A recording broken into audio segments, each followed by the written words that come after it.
Pantesan saja sepak bola ASEAN tertinggal. Budaya kritik saja sulit diterima. Di balik lambatnya perkembangan sepak bola Asia Tenggara, ternyata ada satu faktor yang jarang dibahas, tapi sangat krusial. Budaya menerima kritik. Ini bukan asumsi, ini fakta yang disampaikan langsung oleh pemain. Philip Nguyen, kiper berdarah Vietnam Republic CSKA, terang-terangan bilang, di Vietnam banyak pemain tidak siap ditegur, mereka malah balik kesal, bahkan pura-pura nggak dengar. Bandingkan dengan Eropa, kata Philip, teriakan dan koreksi di lapangan adalah hal yang wajar. Bukan untuk menjatuhkan sih, tapi untuk memperbaiki dan menang bersama. Teguran dianggap bentuk tanggung jawab, bukan serangan pribadi. Masalah ini mengingatkan kita pada momen saat STY yang pertama kali datang ke Indonesia. Ia terang-terangan mengalami kultur shock. Pemain-pemain kita katanya masih santai bercanda saat persiapan latihan, masih ngobrol pelan-pelan saat menuju lapangan. Hal yang tak pernah ia temukan di Korea Selatan. Disiplin, komitmen, kadang terasa seperti barang mewah.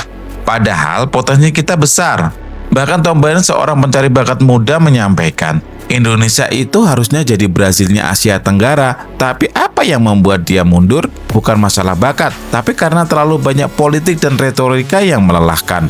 Tengok Jepang, dulu mereka pernah kita hajar loh 7-1, tapi Jepang belajar, mereka bangun sistem.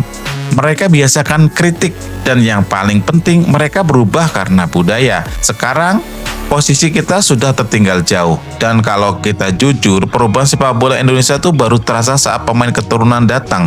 Mereka membawa etos kerja berbeda. Mereka terbiasa dengan kritik. Mereka main bukan hanya pakai teknik, tapi juga mentalitas profesional. Dan dampaknya, Garuda mulai terbang tinggi. Tidak hanya Indonesia dan Vietnam, negara-negara ASEAN yang lain pun sama. Setelah adanya pemain naturalisasi, mereka bisa bicara lebih di dunia sepak bola. Filipina, Malaysia adalah salah satu contoh. Sepak bola bukan cuma soal skill dan formasi saja ya, tapi soal karakter menerima kritik dan kemauan untuk terus memperbaiki diri walau itu terasa pahit. Selama mental nggak mau ditegur masih jadi kebiasaan, jangan heran lah kalau sepak bola ASEAN terus berjalan di tempat atau bahkan mulai tertinggal.